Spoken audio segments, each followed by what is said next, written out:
telecomunicações e internet por meio da colaboração com a academia.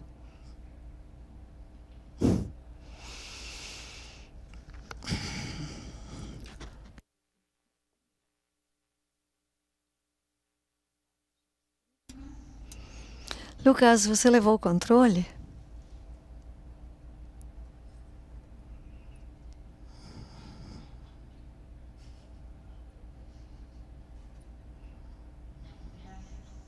Obrigada.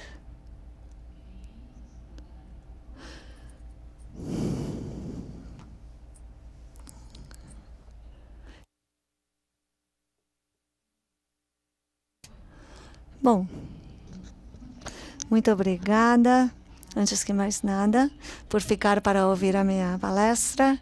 Eu vou apresentar um pouco da nossa experiência trabalhando na Universidade de Montevidéu, mas também na Universidade da República, e como foram se gerando sinergias com outras instituições, como um ISP, a Telefônica do Uruguai, e particularmente com o LACNIC.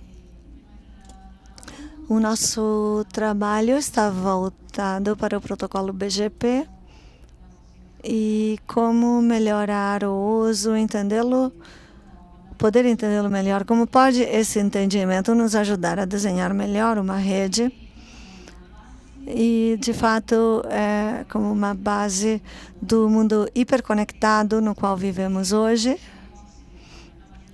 onde temos capacidade de inovar nessas áreas, e é crucial, não apenas do ponto de vista acadêmico, mas também para o desenvolvimento econômico, social e tecnológico da comunidade. Então, essa é uma experiência de colaboração entre a academia e o resto da sociedade. Da universidade, nós trabalhamos com muita colaboração com as empresas, não apenas aquelas ligadas à internet. E temos diferentes exemplos de inovação tecnológica conjunta, de desenvolvimento de soluções para resolver desafios que não são tão triviais, que a gente pode comprar o produto, instalar e pronto, e ficar resolvido. E também foram criados, a gente se candidatou até para projetos de pesquisa dos fundos concursáveis que oferecem instituições do governo, ou outras como o Fundo Frida também. Também participamos e fomentamos a criação de hackathons, onde participa a indústria, a academia. E também, muitas vezes, surgem startups dessas experiências. E, finalmente, mas não menos importantes, também a mentoria. Ajudar outros a crescerem e se estabelecerem de forma a desenvolver sua experiência de inovação no que é o mundo das tecnologias. Especialmente, vamos agora a tratar sobre o assunto BGP. Isso começou já faz tempo, lá em 2017, 2018, começamos a trabalhar no que seria a melhoria do desenho da topologia da rede IBGP de um ISP. E para isso precisávamos entender melhor como funciona BGP, como se propaga a informação no ISP, como chega a cada um dos routers e os problemas que isso poderia gerar potencialmente. Também nos aspectos de segurança, quanto à disponibilidade, integridade e assim por diante. Então, a primeira parte do trabalho começou, como eu falava, para entender de melhor forma como organizar no que seria um sistema autônomo. E naquela ocasião o que nos interessava era como escolher os refletores de rotas e como estabelecer as seções BGP entre os diferentes nós da rede, de forma a preservar as informações para que chegassem a todos os roteadores, mas que também fosse mais eficiente, com melhor desempenho. Esse é um paradigma novo, relativamente novo. Inicialmente tínhamos um mesh em termos completos, em termos matemáticos, onde todos os nós estavam interligados, interconectados, mas isso gerava muito tráfego, dificultando a administração. Por isso, naquela ocasião, os refletores de rotas também apresentavam uma alternativa, mas também mais desafios, porque por configurações erradas geravam-se problemas e não podia chegar todas as informações a todos os roteadores. Então, com isso, o que é importante é se basear no algoritmo de decisão de qual é a rota a ser escolhida.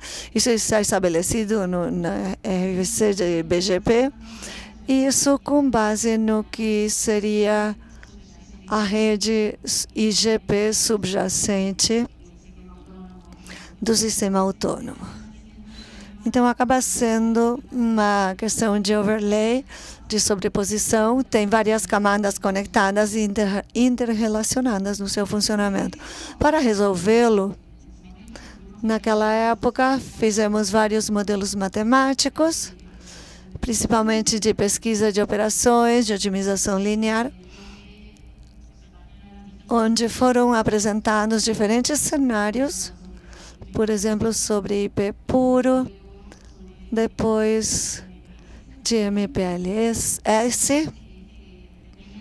levando em conta também questões de resiliência. Por exemplo, o que acontece se o nó cair, se o link cair. Porque esse é o problema de quando a gente escolhe poucos roteadores que recebem as informações, que são os refletores de rota. Se a gente ficar com apenas um, é muito bom porque é muito pouco tráfego, mas se ele cair vai ser um problema também, da mesma forma que os links. As informações foram obtidas naquela época de um ISP, onde tínhamos as informações das redes internas. Aí, com base nisso, para além dos modelos matemáticos que fomos desenvolvendo e que fomos discutindo com esse provedor para ver sua implementação ou se era conveniente conforme a realidade, também obtivemos alguns resultados secundários naquela ocasião, que depois se tornaram mais importantes. Por um lado, a gente definiu o que chama a árvore de prefixos, que é como vai se montando todo esse espectro dos endereços IP, prefixos que vão sendo divulgados pela internet. E qual era a altura da árvore? Era importante conhecer isso, porque isso está ligado à forma como depois vai se distribuir a informação. E depois também introduzimos o conceito de classes de prefixos que estavam baseadas na época nos ASBRs. O que quer dizer isso? Que se tem um prefixo que vem, como temos ali no exemplo, pelo roteador de borda 1, ou roteador de borda 2, ou outro vem pelo roteador de borda 2 ou 3, então seriam duas classes diferentes, mas todos os prefixos que cumpram essas condições podem ser agrupados. Então, como consequência, passamos na época, estou falando de 2020, de mais de 9 milhões de updates, que era o que era recebido na época. Com o processo de decisão de BGP, caiu para 800 mil prefixos. Depois descartamos os que eram de baixa especificidade. Passamos para 750 mil, continuava a ser muita coisa para modelar. E aplicando, naquela época eram 7 ASBRs, depois foram 10, a rede foi crescendo. Aplicando o conceito de classes de prefixos, naquela época, acabamos ficando com 27. Era um número bem menor que os 800 mil originais, então com 27 prefixos podíamos explicar o comportamento de como chegava à internet. E isso, de alguma forma, reduz de várias formas o tamanho do problema que queríamos atacar. E a outra questão é que, além disso, há uma grande concentração, pelo menos naquele momento, da maior parte de 6 das classes tinham 80% dos prefixos. Nós continuamos trabalhando nos próximos anos com uma nova topologia, a rede cresceu e, de qualquer forma, mesmo a rede dobrando de tamanho, nós vimos no slide anterior que tínhamos a árvore e, em potência, tínhamos 2 elevado a n menos uma classe, então poderia aumentar de forma exponencial. Se eu passar de 10 para 20 classes, em teoria, eu poderia chegar a ter 1 milhão. Me desculpe, de 10 a 20 ASBRs, eu poderia chegar a ter 1 milhão, porque são 2 elevado a n menos 1. Mas, na verdade, ficou em 200. De alguma forma, isso ratifica a nossa teoria. Mesmo que parecem bastante, são menos do que aqueles centenas de milhares ou milhões de classes. Bom, continuamos avançando depois e introduzimos um outro conceito. Tudo isso chegou depois com um estudante de mestrado que está prestes a terminar. E nós mencionamos, bom, como poderíamos continuar caracterizando essa rede sem dispor de informações internas, porque nem sempre os ISPs vêm cá e dizem, bom, veja só a minha tipologia e tal. Então, nós dizemos, tudo bem, podemos começar a ver outro tipo de informações e, neste caso, poderemos ver de onde vêm esses prefixos.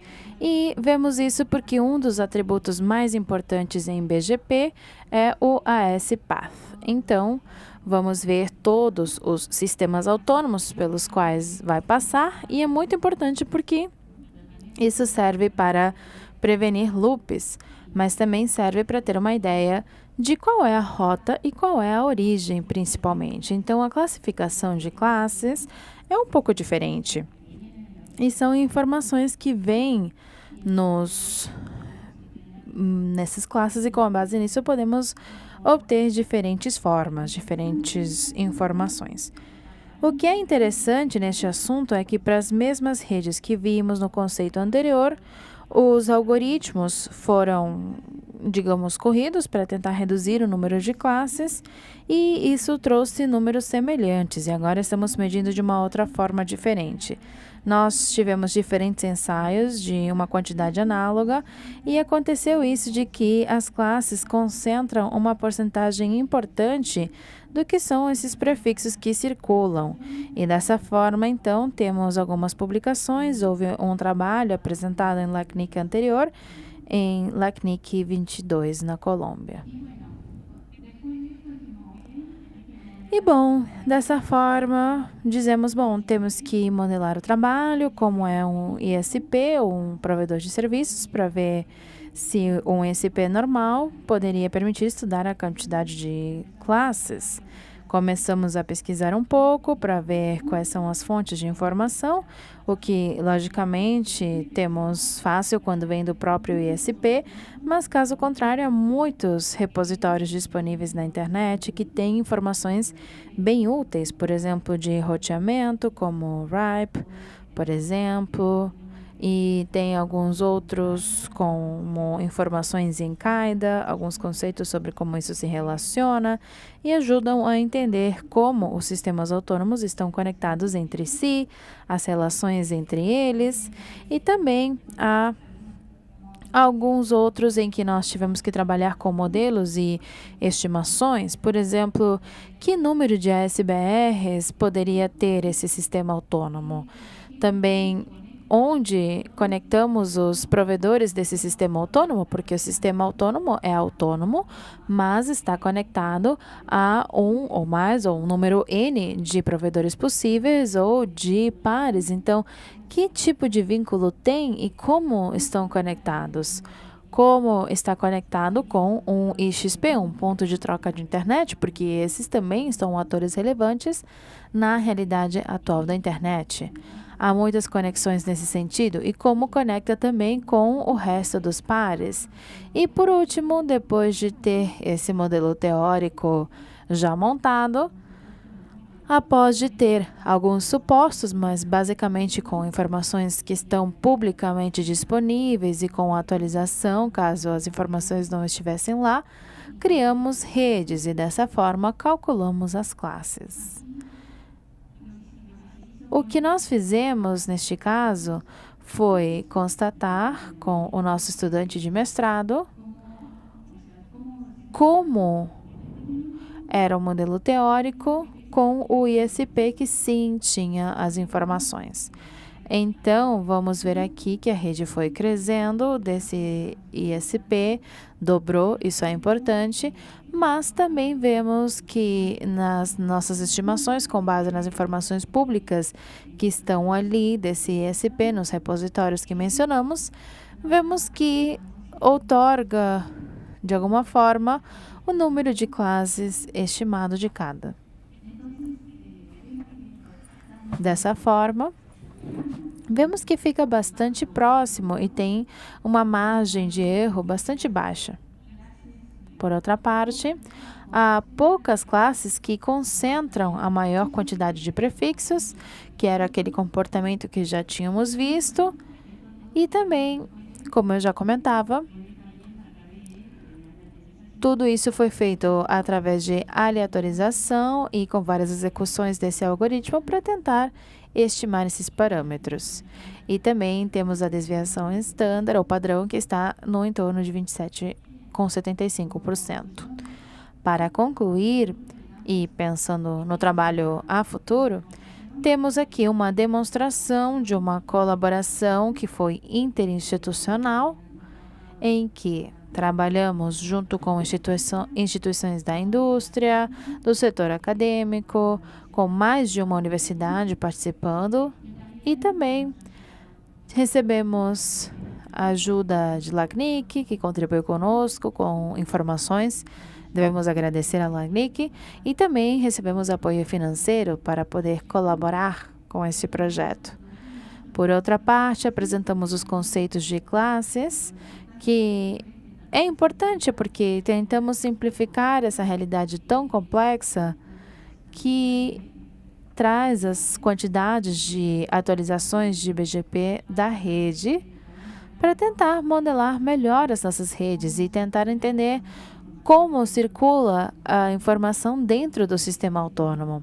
Portanto, a ideia é continuar com essa mesma linha e também introduzir alguns aspectos de como alguns problemas ou questões de segurança impactam, e é algo que é necessário porque está muito em voga hoje em dia, e em função das técnicas disponíveis e que estão sendo desenvolvidas. Agora temos espaço para perguntas.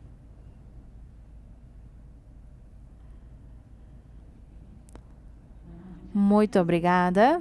O meu e-mail está aqui, caso queiram entrar em contato comigo.